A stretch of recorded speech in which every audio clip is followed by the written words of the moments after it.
Saat membatik kita memakai canting, melukis dengan lilin jangan sampai kering. Ilmu sehari-hari memang sangat penting. Yuk ayah dan bunda, yuk ngobrol parenting. Sekali lagi.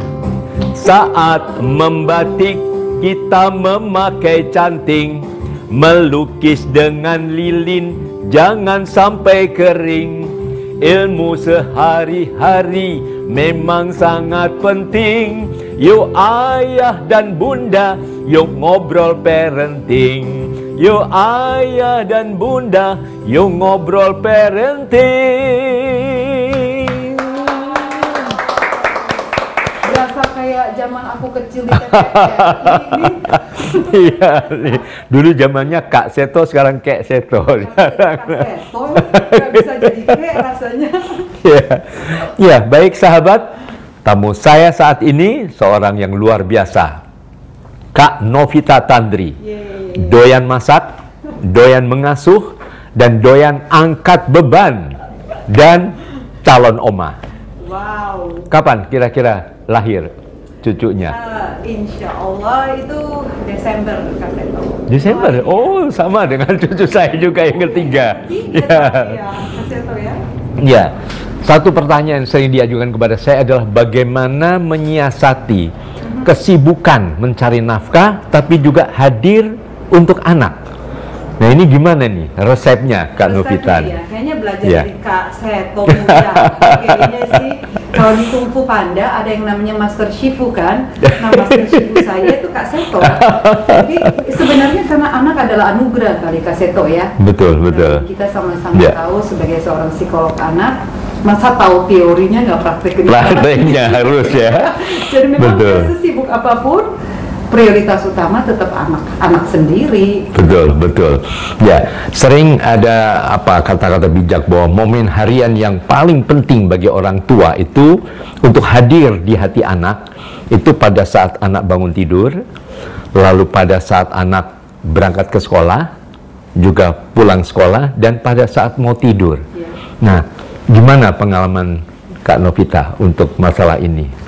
Kalau saya selalu mengusahakan pokoknya dari di dalam kandungan umur 0 sampai SMP kelas 3 itu antar dan jemput selalu sendiri ke sekolah. Oh iya. Oh. Jadi pagi antarnya gantian sama suami. Antar sekolah sendiri ya. Antar luar biasa. Sendiri. Itu dari mulai dia masuk playgroup sampai dia selesai SMP kelas 3. SMA kelas 1 baru saya biarkan dia sendiri. Karena saya merasa momen di Jakarta tuh paling justru dipakai momennya macet ya, Kak Seto ya. Iya. Kan terperangkap dia di dalam. Betul. Kendaraan ya. Jadi dipakai momen kualitas sekali. Iya. Justru terperangkap nih suatu hal yang positif ya. Benar. Untuk dialog, untuk mungkin mendongeng, masih mendongeng juga? Sangat. Oh iya. Dari Kak Seto. Mendongeng itu. Menyanyi juga ya. Menyanyi kayaknya perlu belajar dari Kak Seto. Tapi saya dengar suka menyanyi juga untuk anak-anak. Menyanyi diusahakan. Saya menyanyi tapi ya tidak semerdu suaranya Kak Seto. Saya yang pertama itu ambilnya Bachelor of Music. Dia Bachelor of Music ya. Sangat bisa menyanyi. Di mana? Di Sydney ya. Lalu S2-nya dia ambil Master of Art in Management. Manajemen, iya. Dia ambilnya vokal. Iya. Karena beranggapan bahwa ambil musik itu selain bakat, talenta dia. Ya bakat berarti dari mamanya dong ya. Cuman kayak Kak Seto bisa nyanyi, saya jadi kayak agak minder ya. Terus nyanyi. Nah, mungkin justru ini saya ingin mendengar lagu yang biasa dinyanyikan untuk putri atau putra tercinta ini. Apa biasanya? Kebanyakan sih lagu-lagu Indonesia, lagu-lagu bahasa Inggris, lagu-lagu anak. Boleh satu lagu deh. Oh gitu. Sekarang. Aduh. Mungkin. Boleh, jangan. Kayaknya suka mendongeng daripada nyanyi. Karena anak saya Joshua itu suka sekali menyanyi. Nanti kalau saya menyanyi, Bang Mami, suara Mami bagusnya ngomong aja Mam, jangan nyanyi katanya. Karena perbandingannya sama dia. Oh gitu ya. Josh yang suaranya merdu. Jadi kalau buat saya bercerita dan lewat menyanyi itu sangat-sangat apa ya, modeling ya. Jadi Gitu ya. anak-anak mendapatkan cerita-cerita, sebenarnya bercerita berdongeng kan bisa kapan saja, Ya, betul, momen betul. apa saja yang bisa dipakai. Betul, Yang betul. penting bagaimana bercerita itu anak-anak mendapatkan satu tokoh, Ya, satu ya, ya. figur yang nantinya dia mau menjadi apa pada saat mereka dewasa. Oh, Jadi tokoh atau figur yang didongeng modeling. tadi ya. Betul. Jadi Biasanya dongeng apa biasanya? saya biasanya fabel, biasanya tokoh-tokoh yang benar-benar inspiratif. Misalnya? Kayak Agustinus, Alexander the Great. The Great ya, oke. Saya Baik. bisa bicara Napoleon. Oh, Napoleon Bonaparte juga. Oh, oke. Besar yang membuat mereka bahwa di dalam hidup ini ada tokoh-tokoh besar yang Betul. ingin saya serap sehingga mereka punya satu figur, punya tokoh bagaimana mengubah dunia. Jadi hidupnya itu tidak hanya sekedar numpang lewat, tapi paling tidak ada legacy yang ditinggalkan. Betul, Jadi kalau betul. meninggal, nggak hanya 1-2 tahun meninggal, orang udah lupa, pernah hidup nggak tuh orang ya? Oh, sering juga ditanyakan oleh anak-anak kalau misalnya cerita begitu dipotong, artinya cukup kritis juga ya. Oh sangat. Karena dari kecil saya biasakan anak-anak itu bertanya. Iya. Bertanya, Betul. saya biasanya pakai yang rumus ini loh, Kak Seto. 5W 1H. Oh, Jadi apa, iya. gimana, kemana, Bagaimana, dan sebagainya. Oke. Jadi membuat mereka kritis. Jadi selalu bertanya, curiosity, rasa ingin tahunya itu saya ingin gali dari kecil, sehingga mereka melakukan segala sesuatu dia tahu ada konsekuensi atas setiap tindakan, atas setiap keputusan yang diambil dalam hidup mereka. Ya, nah saat ini saya sering juga dapat pertanyaan bahwa, kalau kita bicara mengenai parenting itu selalu sesuatu yang ya begitu-begitu selalu. Padahal saat ini masalah parenting sudah semakin kompleks ya, apalagi saat pandemi ini. Beberapa tanya, teori, itu kan dulu dan sebagainya. Nah ini gimana Kak Novita untuk menyiasati ini? Kalau saya melihat khususnya pandemi masa COVID-19 ini 2020, enak di kuping 2020, tapi pandemik ini membuat orang tua yang harus sekolah, anak-anak sekolah di rumah, terbuka matanya bahwa mereka tidak mengenal anak-anak mereka, kebingungan dan nggak tahu harus berbuat apa, karena selama ini urusan belajar, urusan sekolah diserahkan kepada sekolah, jadi mereka tidak ikut di dalam. Nah sekarang terbelalak mereka bahwa how small I understand my kids gitu, dan mereka lupa bahwa kalau buat saya nih, Kak Seto, silakan nanti bisa dikoreksi, Master Shifu, bahwa parenting is shifting. Bahwa pola asuh sekarang bergeser. Jadi bukan bisnis saja dari offline menjadi online, bahwa ternyata parenting juga shifting. Jadi, the way they think, bagaimana mereka berpikir, neuroscience itu berubah. Apa yang mereka tonton, apa yang mereka dengar, apa yang mereka baca di masa teknologi generasi alpha ini juga mengubah cara mereka untuk bereaksi terhadap apa yang mereka baca dan apa yang mereka lihat. Dan kalau orang tua tidak menyadari itu dan tidak hadir dalam kehidupan mereka, masih memakai pola asuh yang lama yang diwariskan turun-temurun, mereka tidak akan pernah mengenal anak-anak mereka. Dan kalau buat saya tantangannya apakah dengan pengalaman pandemi COVID-19 ini meruntuhkan pemujaan yang berlebihan pada sekolah, sehingga sebetulnya pendidik pertama dan utama adalah justru orang tua? Benar banget. Ini saya melihat orang tua yang ada dalam homeschooling Kak Seto itu pasti akan sangat terbantu karena sudah terbiasa. Nggak sih Kak Seto? Terbiasa terlibat dalam proses belajar mengajar, tahu, mengerti karakter anak-anak, bagaimana cara mereka belajar, parenting style mereka tahu, menghadapi setiap anak yang unik dan berbeda. Mungkin nggak masalah gitu ya. Tapi yang menyerahkan kepada bimbingan les, bimbingan belajar, yang menyerahkan kepada orang lain, apalagi hanya kepada sekolah, ini panik. Tapi tidak ada kata terlambat ya Kak Seto ya. Betul, Kalau kata mau terlambat berubah, saya kira betul. mau bertobat gitu. Iya. Untuk mengenal Iya. anak-anak kita. Betul. Nah, kita kan sering bicara mengenai bagaimana orang tua mengasuh anak dan selama ini. Nah, apakah Mbak Novita juga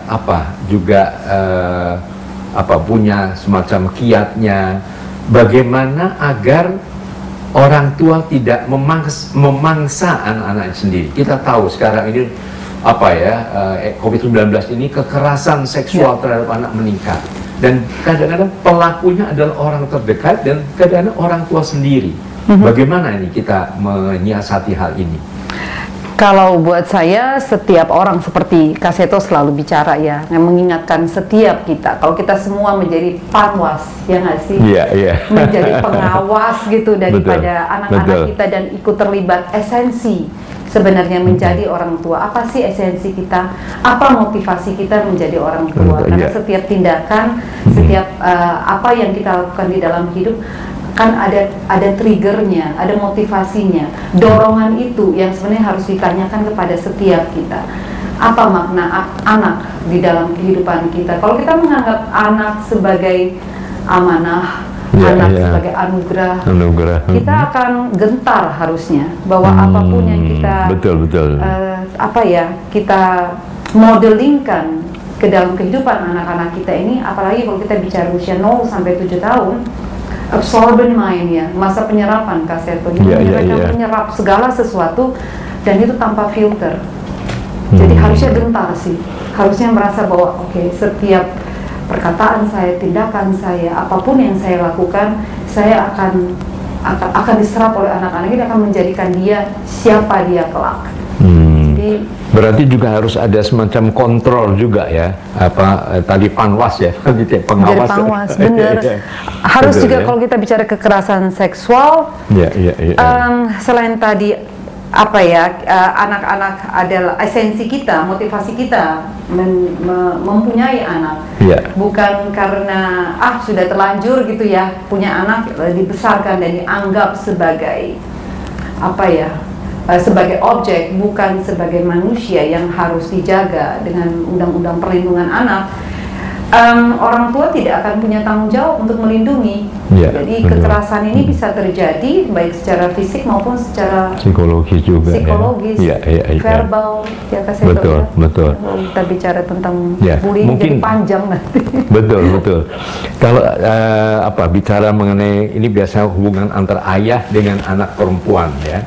Nah, saya ingat lagu dari Tapanuli mengenai seorang ayah yang di medan perang lalu mengingat putrinya. Pernah dengar lagu Butet? Nah, kita nyanyikan sama-sama lagu itu deh. Semoga saya masih hafal. Oh ini, oh iya.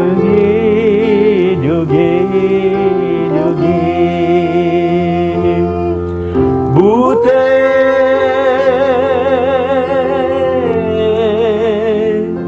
di pangungsian doa mangu ale butet, damar gurila damar darura ale butet, damar gurila damar darura ale butet, doge idoge doge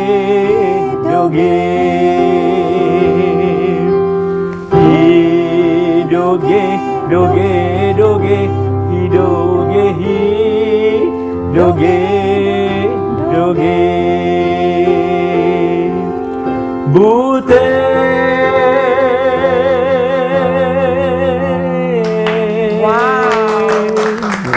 Makanya gue nggak berani nyanyi. Tapi suaranya di bawah itu sangat halus, lembut, saya kira sesuai dengan jiwanya. Kalau kita, ada putri perempuan juga anak kedua Kak Seto. Anak kedua ya. Putri, saat ini ada di Seattle dia, di Washington. Ambil psikologi juga. Psikologi, Kak Seto, Bachelor of Science in Psychology. Kebetulan nggak jauh dari mamanya juga. Ya, saya terinspirasi Kak Seto. Anak saya terinspirasi saya, yang juga terinspirasi dari Kak Seto. Gitu ya. Ya, nah ini ada sebuah isu ya mengenai hak anak juga ya. Ini mungkin kaitannya dengan pendidikan seksualitas, kemudian juga masalah perkembangan psikoseksual anak begitu. Ini mengenai gagasan adanya khitan pada anak perempuan. Ya, pernah mendengar, karena ini bukan hanya di Indonesia tapi di beberapa negara maju pun ada hal itu.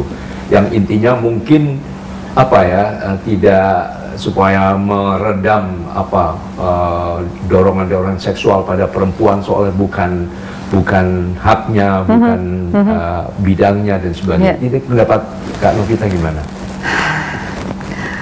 Itu pilihan lagi sih. Setiap manusia selalu dihadapkan dari berbagai pilihan dan untuk memilih satu dari berbagai pilihan tersebut. Jadi kalau buat saya itu tergantung setiap orang untuk bisa memilih. Tapi kalau ditanya pendapat pribadi saya akan katakan tujuannya buat apa dulu. Kalau tujuannya katanya untuk meredam seksual, kita bicara birahi, kita bicara nafsu.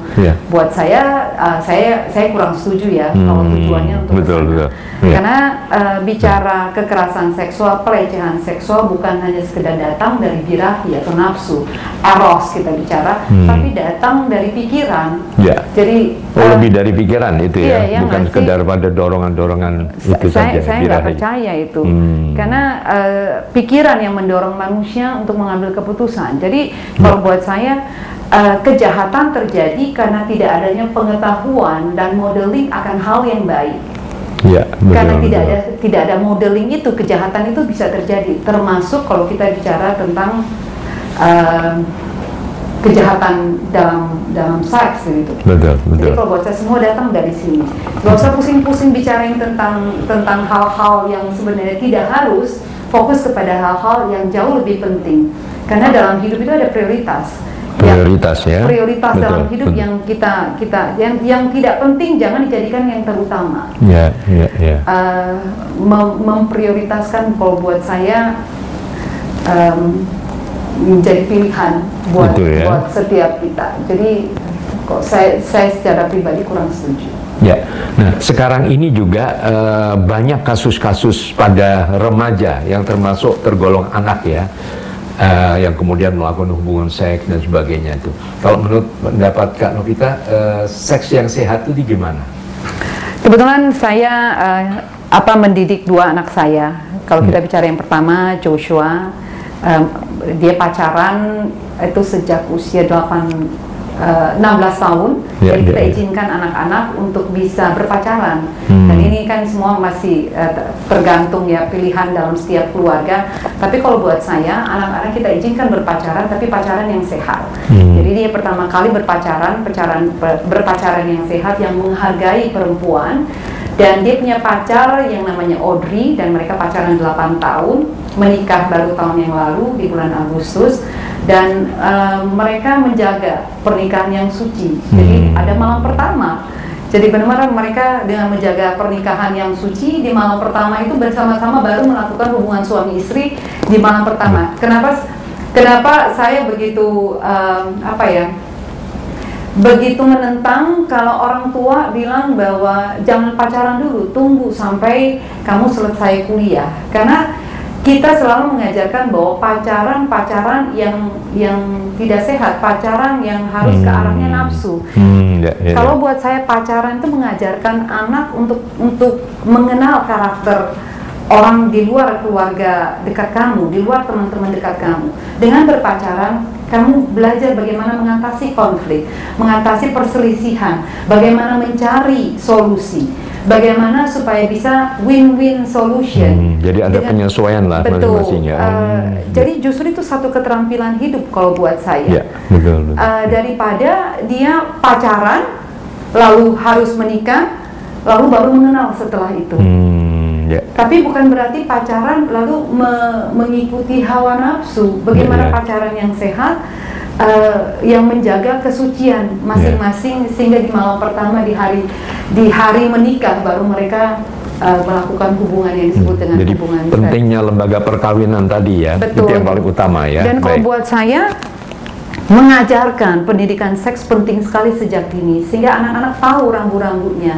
Dan di sini juga pendidikan kecerdasan religi ya, bagaimana mengajarkan anak dan modeling dari kita sendiri. Kecerdasan spiritual termasuk itu juga ya. Bagus. Ya. Nah, kita sekarang melihat cukup banyak ahli parenting, tapi juga bergerak di bidang perlindungan anak dan pendidikan dan sebagainya. Kira-kira perlu nggak adanya semacam sertifikasi? Jadi jangan sampai misalnya mungkin ingat kasus Bill Cosby, seorang yang ideal sebagai ayah, Cosby Show itu ya. Ya, tetapi kemudian pada waktu ada kasus skandal beliau, nah akhirnya masyarakat menjadi tidak percaya dan sebagainya itu. Nah, kembali tadi supaya karena sering muncul tokoh perlindungan anak atau tokoh hak anak dan atau tokoh segala macam, tetapi kadang-kadang berbeda dengan kehidupan sehari-harinya, sehingga perlu supaya juga masyarakat percaya dan sebagainya. Menurut Kak Lupta bagaimana? Boleh aja sih kasih gitu, kalau buat saya ya. Tapi yang harus kita lihat juga si lembaga itu benar-benar harus bertanggung jawab. Jadi benar-benar maksud saya orang-orang yang di dalam memang punya integritas. Jadi mereka sendiri juga harus menjadi contoh dulu, menjadi panutan dulu, sehingga baru bisa menilai orang pantas nggak menjadi ahli parenting.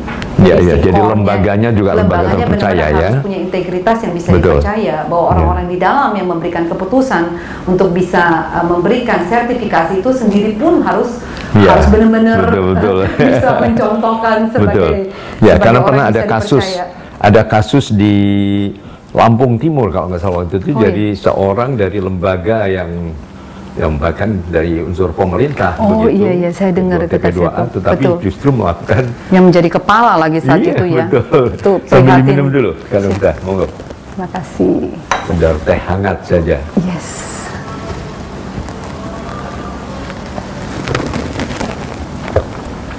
Nah, ini Kaseto punya teh tanpa gula, sehat sekali. Betul. Yes. Sekarang kita coba bermain ini ya, asosiasi kata ya. Oh gitu ya. Ada beberapa kata, mohon dalam waktu sangat singkat di kelanjutannya. Lurus nggak ya gue? Baik. PAUD. TK.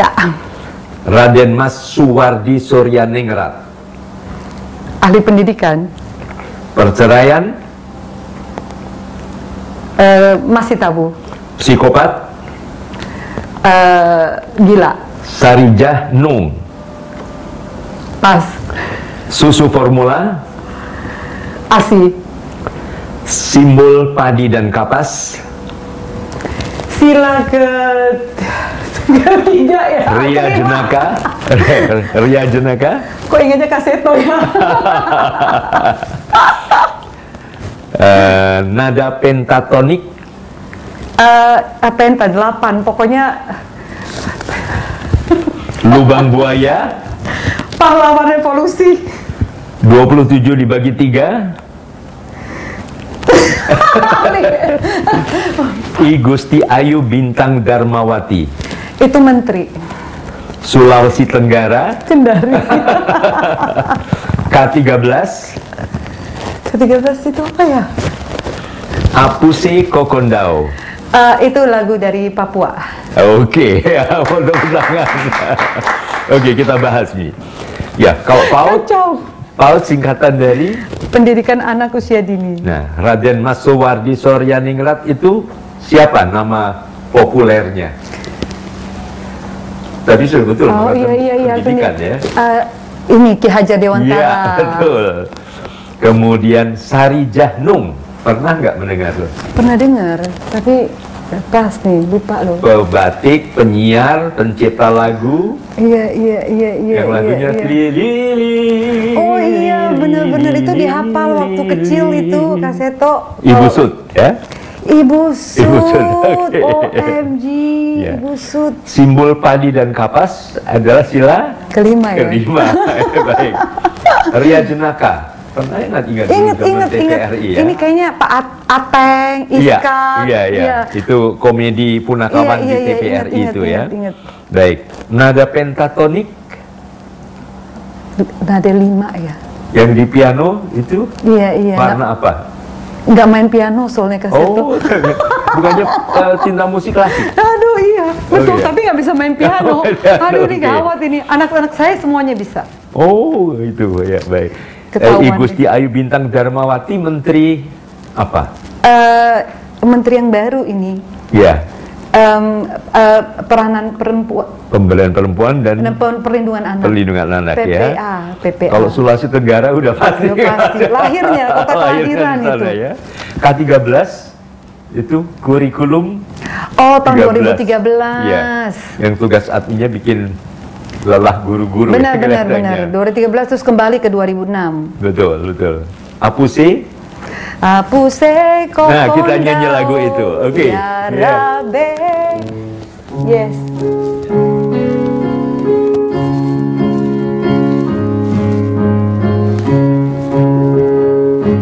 Apuse kokondaro ya Rabbe sore doreri uflenso faninema bagi pase arawabe aswarata. Sekali lagi, arawabe aswarata. Apuse kokondao ya Rabbe sorendoreni bulanso paninema beki pase arawabe aswarava arawabe aswarava. Luar biasa. Baru sekarang muncul suara emasnya. Wah, jadi saatnya nanti saya akan berguru menyanyi kepada. Ini baru pertama kali ada yang begitu. Hebat nih. Ya, ini lagu Papua tentang apa ya, anak yang berpamitan kepada kakek dan neneknya. Ya, ini kan sudah mau jadi nenek ini ya. Iya. Ini apa, kapan kira-kira lahir cucunya? Insya Allah 17 Desember. Oh, jadi bisa. Iya, dekat juga, semoga duluan daripada anaknya Thomas dan Minuk Seto. Nah, sekarang ini marak berita mengenai prostitusi artis ya. Kalau menurut Kak Novitani, kira-kira beliau-beliau yang melakukan itu pantas nggak menjadi apa ya, orang tua yang efektif bagi putra-putrinya? Kalau dia bertobat, gitu ya. kalau dia kembali ke jalan yang betul. Kalau dia kembali ke jalan yang benar ya. Jadi selagi masih ada kesempatan, diberi kesempatan untuk hidup, kalau buat saya kembalilah ke jalan yang benar, bertobatlah. Iya.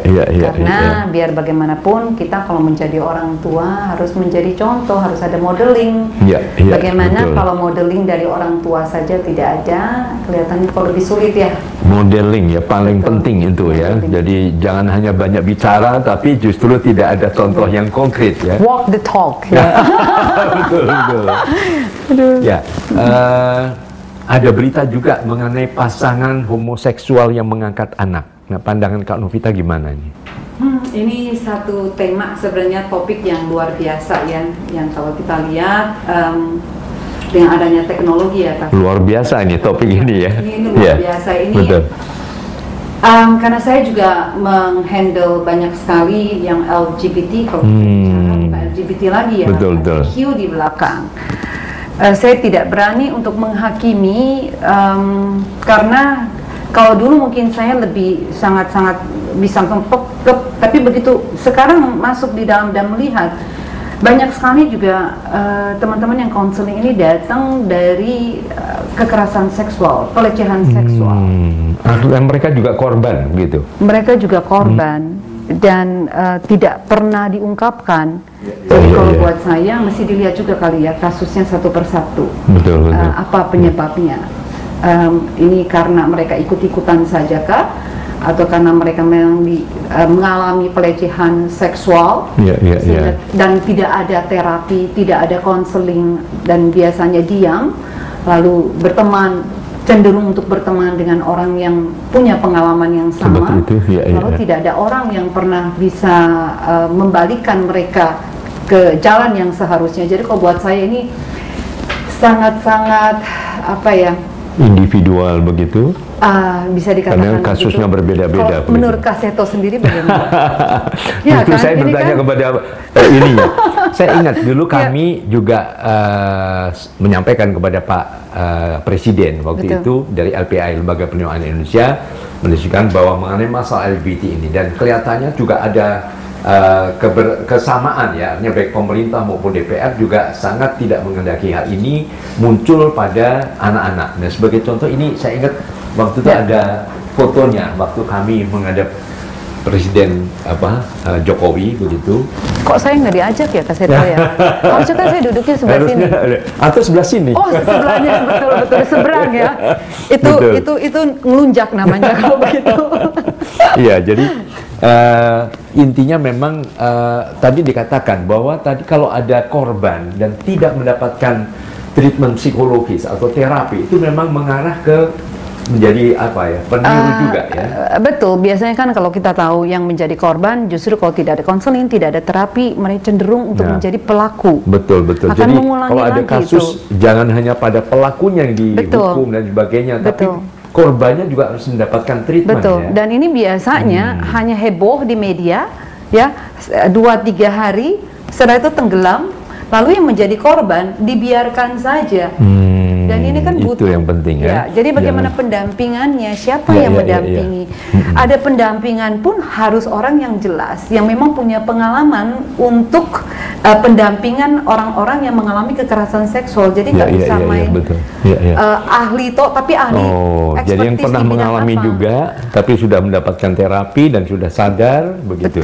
Betul. Atau yang memang sudah pengalaman, misalnya psikolog anak atau remaja yang memang ekspertis, ahlinya memang di sana, dia punya pengalaman di situ. Jadi waktu memberikan terapi dan konseling betul-betul dia kuasai apa yang harus diberikan kepada si korban supaya nantinya tidak menjadi pelaku. Karena ini pengalaman di saya juga, Kak Seto. Jadi akhirnya berpuluh-puluh tahun tidak pernah di terapi, tidak pernah diajak bicara, dan biasanya orang tua menjadikan sebagai hal yang tabu, jadi didiamkan, dianggap dengan berlalunya waktu otomatis anak ini akan bisa melupakan. Padahal tidak kan, kita tahu begitu di dalam dipendam, biasanya dia berbicara dengan self talk, dan pada saat masuk akil balik pubertas, pertama kali yang masuk subconscious mind dia, yang keluar adalah pengalaman yang pernah dialami di masa kecil.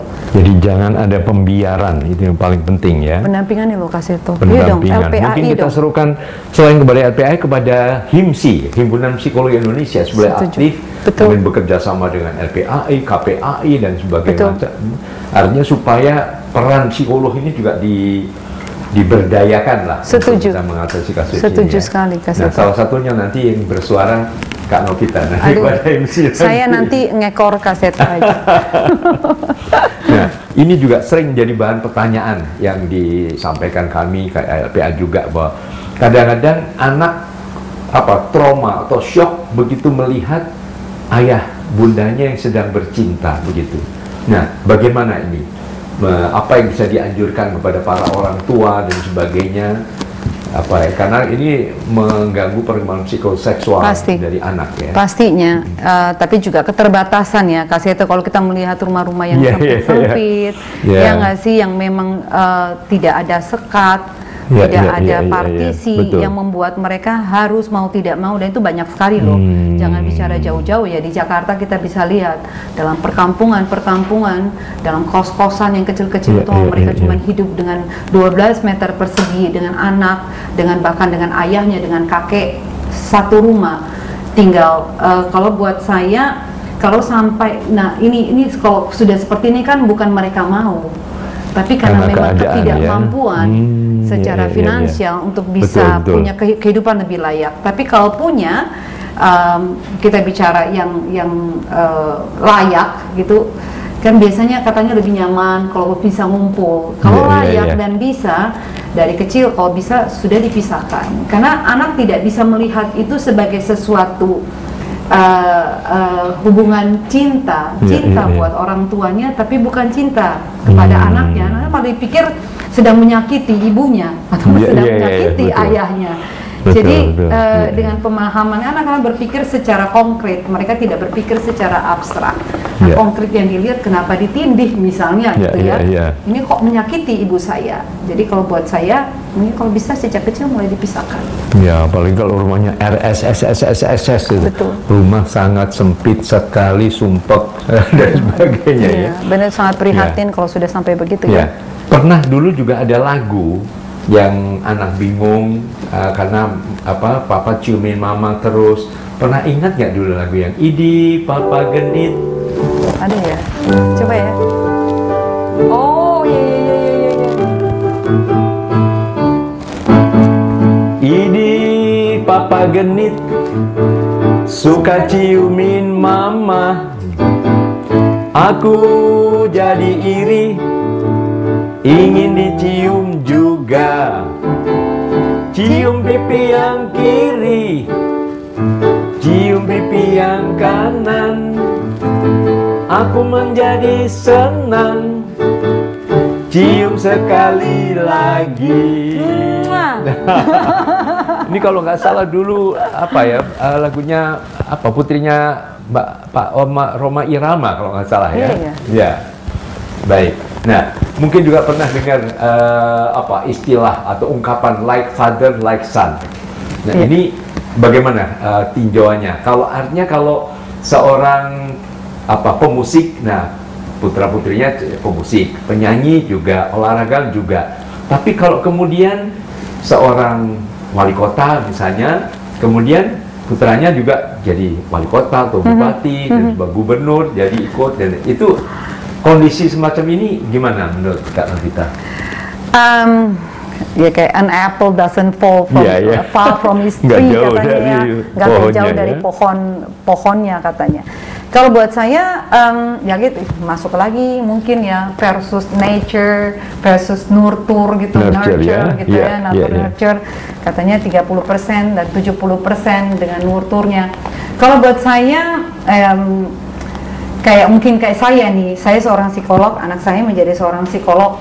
Saya yakin sekali selain ada jinnya, mungkin karena nurturnya dari kecil mungkin ikut dengan saya.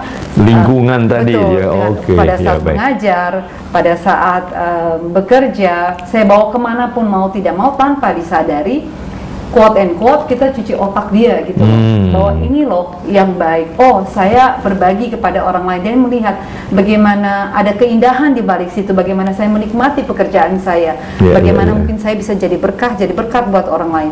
Itu masuk dalam otaknya Jocelyn. Mungkin saya ambil contoh dengan anak sendiri. Lalu dia waktu besar dan melihat bahwa oh, jinnya ternyata ada juga di situ, sangat kuat gitu, memorizing, sangat kuat ternyata dengan math misalnya. Akhirnya ambil keputusan, ambilnya psikolog pada saat dia di usia 14 tahun. Kalau balik politik, itu saya mungkin itu rada itu politik udah kayaknya ranahnya agak abu-abu ya kalau buat saya ya Kak Seto ya. Kayaknya jadi kayak itu titah, jadi kayak turun temurun gitu. Karena sebenarnya kalau buat kayak saya kerajaan gitu ya. Ya nggak sih, jadi kayak diwariskan lagi. Tapi kalau buat saya bicara kekuasaan, ya orang biasanya kan hidup ingin sudah nyaman mungkin dengan kekuasaan, tapi sebenarnya lupa bahwa menjadi pemimpin itu tanggung jawab gitu. Tidak semua orang bisa jadi pemimpin, Kak Seto. Gitu ya. Tidak semua orang itu bisa mewariskan ke bawahnya. Jadi kalau tidak semua orang bisa menjadi pemimpin dan tidak semua bisa diwariskan. Betul. Jadi ini harus bijak ya di sana ya untuk melihat kalau memang mampu. Karena kalau raja yang baik mestinya tahu kalau kita bicara kerajaan ya. Biasanya malah yang dia pilih bukan anak mahkota, dipilih malah orang lain gitu yang bukan anaknya sendiri karena dia tahu orang lain, anak orang lain lebih mampu dibandingkan dengan anaknya sendiri. Bagus, baik. Baik. Menjadi orang tua adalah kurikulum sepanjang hayat ya. Jadi bahkan semua bagi guru saya, gurunya Kak Novita dan semua tentu juga belajar menjadi orang tua yang efektif sehingga masalah parenting ini juga menjadi sangat penting.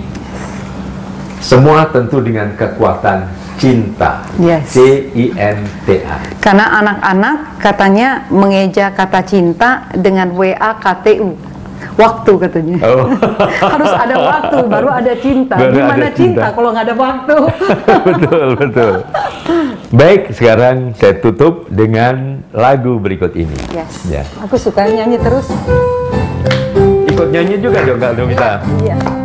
Ayo kita pelajari cara asuh Ananda, berbekal kasih sayang bagi ayah dan bunda. Mari cerdaskan hati untuk suami istri, bersama sang guru Kak Novita Tandri.